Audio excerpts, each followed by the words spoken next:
Muy bien.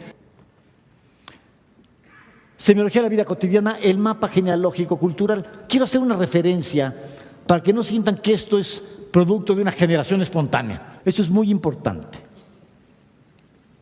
Vamos a abordar este mapa genealógico de la semiología de la vida cotidiana. Fíjense bien, dentro de las 4 corrientes de psicología que se estudia académicamente hoy en día, en esta perspectiva tenemos nosotros el psicoanálisis con Sigmund Freud, con Carl Jung, con Alfred Adler, con Erich Fromm, con Jacques Lacan, con John Bowlby, con Melanie Klein, con Margaret Mahler, con Donald Winnicott y con Joan Kordek, por citar a las figuras más prominentes en un proceso evolutivo de la corriente psicoanalítica.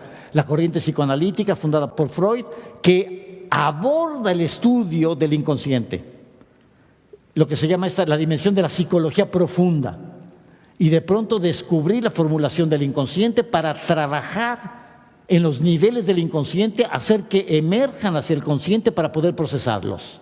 Muy bien, tenemos aquí esta primera visión del psicoanálisis. El conductismo que tiene a Ivan Pavlov, a Edward Thorndike, a John Watson, a Burrhus Skinner, a Jacob Cantor y a Emilio Rives. Tenemos aquí nosotros la visión del conductismo que se mueve en el otro extremo, en el extremo de los condicionamientos. Se le ha acusado de ser superficial al conductismo. No hay tal cosa. Estudia una parte muy importante de los condicionamientos humanos en medio del entorno social y de cómo nuestra conciencia está altamente condicionada y nos movemos a través de estímulos y reacciones que necesitamos estar conscientes de eso, de los condicionamientos de nuestra conciencia, no solo de la profundidad del inconsciente, también de los condicionamientos de la conciencia. Tenemos nosotros una tercera corriente, que es la psicología humanista. Tenemos a Abraham Maslow, a Carl Rogers, a Erik Erikson, a Viktor Frankl, a Fritz Perls, a Rollo May, a Floyd Allport. Tenemos aquí una tercera corriente que busca el sentido de la vida. Entonces, bueno, si somos el inconsciente, somos condicionamientos, pero si yo no le confiero sentido a mi vida, pues ¿qué sentido podría tener mi vida? Y ese sentido no está dado, lo tengo que crear. Pero lo puedo crear en las condiciones más adversas. Y entonces tenemos los testimonios de Viktor Frankl, por ejemplo, en los campos de concentración, y cómo las personas que le confieren sentido a su vida logran cruzar grandes zonas, tiempo de experiencia que son catastróficas y donde muchos mueren. Pero cuando una persona logra conferir el sentido, entonces ese sentido lo mantiene con vida. Tenemos nosotros estas visiones en donde está la psicología profunda del psicoanálisis, está el conductismo con los condicionamientos, en donde se va desarrollando toda esta visión de la mecanicidad humana. Tenemos la psicología humanista, en donde la búsqueda del sentido es lo que predomina, y finalmente la psicología transpersonal. En la psicología transpersonal tenemos a William James, a Timothy Leary, a Ken Wilber, a George Ivanovich Gurdjieff, a Petrovich Damian Ouspensky, a Rodney Collin, a Maurice Nicoll, a Stanislav Grof, a Charles Start. Tenemos también otra miriada, por mencionar a los autores más notables. ¿Qué busca la psicología transpersonal? Busca estados acrecentados de conciencia. Y de pronto hay una vinculación entre la psicología y el misticismo, entre la psicología y la espiritualidad. Toda la dimensión de la psicoespiritualidad que viene en la psicología transpersonal. Fíjense bien, por favor, es muy interesante, porque en la propuesta del modelo de semiología de la vida cotidiana, lo que hemos querido es realizar un corte transversal. Trabajar con los elementos de la psicología profunda, del psicoanálisis, en la parte del inconsciente, que le llamamos memoria nula. Queremos ver la parte del conductismo, que es la parte de la mecanicidad, que llamamos el imaginario personal. La forma como tú estás condicionado por este imaginario personal en medio del imaginario colectivo. Y entonces vamos a ver esta relación entre tú y tu sociedad y ver este imaginario. Y abordamos esta mecanicidad desde una perspectiva también de elementos conductistas. Tenemos la psicología humanista, que es la que marca la pauta y con quien resonamos con una profundidad enorme. ¿Por qué? Porque es el sentido de la vida. es cómo construyo el sentido de la vida, cómo construyo el sentido de la existencia. Y entonces marca toda una pauta de realización personal. Y finalmente, en los cursos avanzados, vamos a estudiar psicología transpersonal. Vamos a estudiar estados acrecentados de la conciencia. ¿A dónde podríamos llegar si efectivamente desarrollamos nuestro escenario de conciencia? ¿Cómo podemos percibir la vida? ¿Qué tipo de capacidades? ¿Qué sentido de realización tendríamos si alcanzáramos los puntos más altos? Y entonces tenemos una integración muy interesante. Voy a estar mencionando continuamente a estos autores. Voy a estar dando bibliografía específica a lo largo de los 12 cursos para ir conociendo toda esta caja de resonancia cultural maravillosa, pero comprendiendo que la semiología de la vida cotidiana es otra historia, que sí tiene una relación de síntesis y tiene un modelo y una propuesta en donde resonamos con el psicoanálisis, con el conductismo, con la psicología humanista y la psicología transpersonal. Hago 2 observaciones. La primera, que muchos autores en su momento defendieron su posición negando a los demás. Y entonces tal pareciera que surge un conductista y dice, no, el psicoanálisis es una porquería, no sirve. Lo que sirve es el conductismo. Y luego viene la psicología humanista y dice, no, el conductismo es una porquería. Y el psicoanálisis también. Lo que sirve es la psicología humanista. Y luego llegan los transpersonales y dicen, todos los demás no sirven. Lo que sirve es lo transpersonal. Yo quiero aquí marcar un punto. En mi recorrido por estas corrientes, lo que he encontrado es que todas sirven, que todas son verdaderamente fascinantes, que todas aportan, que no hay ninguna que sea la panacea completa, porque no existe este conocimiento humano que abarque la totalidad. Pero sí existe la colaboración humana y podemos entre todos vincular un campo de resonancia significativa, trascendente, importante. Y entonces, ¿por qué negar las aportaciones que me sirven a mí como persona y en mi propia vida? Si hay algo que me sirve de alguno, por supuesto que lo tomo, por supuesto que lo tomo. No tengo que tomar completo el modelo. Es que el modelo se contradice en tal punto. Deja la contradicción. ¿Te sirvió algo? Sí, tómalo. Tómalo, ejerce tu libre albedrío, toma tu decisión y aplícalo en tu propia vida. Entonces, en semiología de la vida cotidiana vamos a encontrar una resonancia muy interesante. Les doy el mapeo de todos los autores que hemos referido, pero dentro de estos autores existe otro elemento muy importante. Hay un diálogo entre Oriente y Occidente. Hay un diálogo entre la ciencia y la espiritualidad. Hay un diálogo fascinante de estos autores donde se genera un tejido de relaciones verdaderamente portentoso y donde hay autores que están en varias líneas. Por ejemplo, Erich Fromm está tanto en el psicoanálisis como en la psicología humanista. Vamos a encontrar que Jung está tanto en el psicoanálisis como en la psicología transpersonal. Han trabajado ellos mismos a lo largo de su propio proceso evolutivo, han ido cambiando de franjas, pero es importante comprender las franjas y comprender la aportación de cada una de ellas. Muy bien, ¿qué ocurrió aquí? De este diálogo entre Oriente y Occidente, ¿cómo desembocamos de manera más específica la semiología? Te proyecto el siguiente mapa genealógico, proyéctamelo por favor. Tenemos esta visión de estos antecedentes griegos y medievales en la semiología de toda la vida. Ha habido una inquietud del ser humano por los signos, por los símbolos, por el lenguaje, por la comunicación. Es una preocupación de todos los tiempos. Pero encontramos aquí que Charles Sanders Peirce y Ferdinand de Saussure son los fundadores. Peirce de la semiótica, Saussure de la semiología. Son ciencias hermanas, son terminologías distintas, pero realmente resuenan en una misma esfera de significación. Tenemos, además de estos 2 grandes lingüistas, a Sigmund Freud y tenemos a Emile Durkheim. ¿Por qué cito a estos autores? Fíjense bien. Porque aquí está la fundación de la lingüística moderna, especialmente con Saussure, con Ferdinand de Saussure, tenemos a lo que se le conoce como el padre de la lingüística moderna. Tenemos a Sigmund Freud, que es el padre de la psicología moderna. Y tenemos a Emile Durkheim, que es el padre de la sociología moderna. ¿Qué ocurre aquí? Algo fascinante. Fíjense bien. Freud descubre que el inconsciente es un lenguaje simbólico.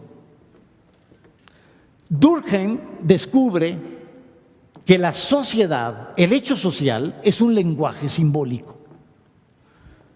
Y Saussure descubre que el lenguaje es un sistema simbólico que une el inconsciente con el hecho social y deja una huella psíquica. Y entonces aquí hay una propuesta realmente fascinante de donde va a salir esta semiología de la vida cotidiana. Tenemos nosotros a Lévi-Strauss, que es el fundador de la antropología moderna, también con la visión de un sistema simbólico, de arquetipos. Y tenemos nosotros ya a Roland Barthes y a Umberto Eco como dos grandes semiólogos que despliegan la semiótica y la semiología en sus posibilidades extraordinarias. Y es cuando se abre este gran semillero, esta sensibilidad al sentido y al significado. Finalmente vamos a tener nosotros a los estructuralistas y postestructuralistas, a Foucault, a Derrida y a Jacques Lacan. Los tres que arriban a un discurso que es casi ilegible, un discurso de una complejidad ya extraordinaria. Llegamos a la deconstrucción de Derrida, llegamos al discurso del poder de Foucault y llegamos a esta visión de Lacan.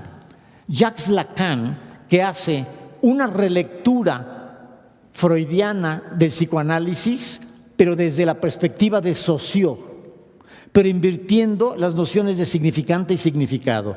Llegamos a un punto en donde en ocasiones los textos parecen absolutamente impenetrables, pero llegamos a esta frontera. Dentro de esta frontera queremos trazar una línea divisoria para reconsiderar algo muy importante. Percibir que esta caja de resonancia desemboca a semiología de la vida cotidiana, donde lo que queremos es la aplicación práctica directa de este sentido de significación en cada una de nuestras acciones. Ya no como un marco teórico, sino como una experiencia que vamos a vivir. La semiología de la vida cotidiana dice, la realidad es lo que es, pero la vida es lo que significa. Y hemos generado esta visión a partir de 5 nociones fundamentales: signos, códigos, estructuras, sistemas y modelos, de tal manera que podamos abrir una perspectiva muy interesante. Fíjense bien este comentario, esta observación. En semiología de la vida cotidiana hemos querido crear un modelo en 3 niveles. 3 niveles educativos, fíjense bien. El primer nivel, anótale, la información. La información es el primer escalón. Tenemos el escalón de la información, en donde esa información, configurada por signos, resulta absolutamente fundamental. Antes que nada, la información. Muy bien. Segundo escalón, la cultura. La cultura está por encima de la información. La cultura, de hecho, es lo que le confiere sentido a la información. La cultura integra códigos de conocimiento, vinculando y relacionando los distintos signos de la información. Y entonces ya tenemos un segundo nivel maravilloso. No es solo la información, sino la cultura. Pero hay un tercer escalón. El tercer escalón es el escalón del conocimiento. Fíjense bien, el conocimiento ¿de dónde deviene? El conocimiento deviene de la experiencia. Es decir, cuando la persona vive la cultura, cuando hace de la cultura una convivencia de valores. Una persona puede tener mucha información, muchísima información. ¿En qué se convierte? Esa persona se convierte en un erudito. Es el erudito, maneja mucha información. Muy bien. En el segundo escalón tenemos una persona que maneja la cultura, que maneja los procesos cognitivos. Es decir, la información la vinculo y genero una comprensión de algo. Entonces, ¿aquí a quién tenemos? Al filósofo. Tenemos al filósofo o al intelectual que no solo maneja información como un erudito, sino que comprende el sentido de esa información. Muy bien. Pero en tercer lugar tenemos al que aplica la información, al que la vive. Y entonces, a través de la experiencia, tiene el conocimiento. Esto es fundamental. Esto es increíblemente importante que se comprenda. Mira, una persona puede dominar toda la información sobre la meditación. Puede leer 50 libros de meditación. y es un erudito de la meditación. Además puede hacer investigaciones y especular sobre los beneficios de la meditación. Decirte, la meditación va a mejorar tu salud, va a mejorar tus procesos atencionales, la meditación va a incrementar tu creatividad, la meditación va a incrementar tu paz interna, etcétera. Pero nunca ha meditado. Esa persona solo va a comprender la meditación cuando medita. Y entonces tiene la experiencia. Y entonces te va a decir, ¿sí? Este es el conocimiento de la meditación, pero te va a decir algo. No te lo puedo explicar. Te lo puedo sugerir y te puedo invitar a que medites. Te doy la información y te doy la cultura. Pero si tú no lo haces, no te sirve de nada. Querer nutrirse de la información y la cultura nada más es como si una persona llegara con mucha hambre a un restaurante. Y dice, tengo mucha hambre, y le dicen, pues lea el menú. Ya lo leí, pues sigo con hambre, pues vuélvalo a leer. Tengo muchísima hambre, léase los postres. Te vas a nutrir cuando te sientes a comer. Pero cuando comas, te traen una manzana y pruebas la manzana. Ya tienes el conocimiento de lo que es una manzana. El conocimiento real, a través de la experiencia. Y llega un extranjero que nunca ha probado una manzana y te dice, oye, ¿a qué sabe la manzana? ¿Cómo se lo explicas? Ahora, dale la información y la cultura de la manzana. ¿Le vas a poder explicar a qué sabe la manzana? Nunca. Le vas a decir, prueba la manzana. El tipo la prueba y le dices, a eso sabe. A eso sabe, a manzana. Tienes que vivir la experiencia, si no, no lo vas a comprender. Y una vez que la comprendes, no lo puedes transferir. La persona lo tiene que vivir. Es como si una persona quisiera ser muy feliz en su vida sexual platicándole los orgasmos. Y si me siento insatisfecha, te lo vuelvo a platicar. Vas a vivir la experiencia si quieres, ¿sí?, tener el conocimiento. Fíjate qué belleza. De la información tenemos el erudito. De la cultura tenemos el filósofo. Pero solo en el conocimiento, solo en la experiencia tenemos el conocimiento, y entonces tenemos al místico, que es la comprensión de la experiencia sin palabras. Ya no las puedo comunicar, ¿sí? Lo vivo, lo experimento de esta manera. ¿Estamos claros? Por eso yo los invito a que experimenten el curso, por favor, y a que lo vivan plenamente. ¿Estamos claros? Un aplauso grande, por favor. Elsa. Hola, mi amor, mi muñeca.